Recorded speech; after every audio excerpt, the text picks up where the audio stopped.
இங்க புதுசா டிரான்ஸ்பர் ஆகி வந்த ஸ்டூடெண்ட் ஒருத்தன் பிரேக் டைம்ல அவன் லஞ்ச் பாக்ஸ ஓபன் பண்றான். பார்த்தா அது உள்ள ஒரு பெரிய சிக்கன் லெக் இருக்கு. அதை எடுத்து வச்சுட்டு பிளைன் ரைஸ சாப்பிட ஆரம்பிக்கிறான். அதே நேரத்துல ஸ்கூல் புள்ளி வழக்கம் போல எல்லாரோட சாப்பாடையும் வலுக்கட்டாயமா புடுங்கி சாப்பிட்டுக்கிட்டே வர்றான். அப்ப சாங்கோட பிளேட்ல சிக்கன் இருக்கிறத பார்த்ததுமே வேகமா அதையும் எடுத்துக்கிறான். அது மட்டும் இல்லாம அந்த லெக் பீஸோட எல்லாரும் முன்னாடி போய் நின்னுகிட்டு சாங்க மார்க் பண்ண ஆரம்பிக்கிறான். ஆக்சுவலி சாங் சின்ன வயசுல இருந்தே புள்ளிஸால ரொம்பவே பாதிக்கப்பட்டிருப்பான். சோ மறுபடியும் அதே மாதிரி நடந்துடக்கூடாதுன்னு முடிவு பண்ணவன் வேகமா அந்த புள்ளி கிட்ட போய் சிக்கன் லெக்க புடுங்கிடுறான். அங்க இருக்க யாருமே அதை எதிர்பார்த்திருக்க மாட்டாங்க. ஆனா சீக்கிரமாவே அதுக்கான பலன் அவனுக்கு கிடைச்சிடுது. அன்னைக்கு ஈவினிங் சாங் ஸ்கூல் முடிச்சு கிளம்புறப்ப அந்த புள்ளி அவன் கேங்கோட அவனுக்காக வெயிட் பண்ணிட்டு இருக்கான். அவங்கள பார்த்ததுமே சாங் வேகமா ஓட ஆரம்பிக்க அவங்களும் அவனை துரத்த ஆரம்பிக்கிறாங்க. அப்போ ஒரு பிரிட்ஜை கீழே அவன் ஓடுறப்ப புள்ளிஸ்ல ஒருத்தன் ஒரு ஸ்டீல் பாலை எரிஞ்சு அவனை கீழே விழ வச்சிடறான். அதே நேரத்துல இன்னொரு கேங் ஆளுங்க அதை பார்த்துட்டு அவன் மன்னிப்பு கேட்கிறானா இல்ல சண்டை போறானான்னு ஆர்வமா பார்த்துக்கிட்டு இருக்காங்க. சர்ப்ரைசிங்லி சாங் அவங்களை எதிர்த்து சண்டை போட ஆரம்பிக்கிறான்.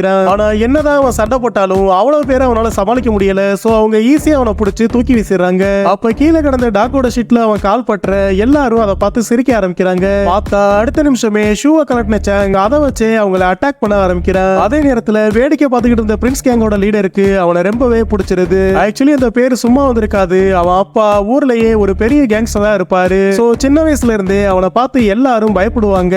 இப்ப சாங்கோட தைரியத்தை பார்த்து அவனாவே அவங்க கேங்ல அவனை சேர்த்துக்கலான்னு முடிவு பண்ணிடுறான்.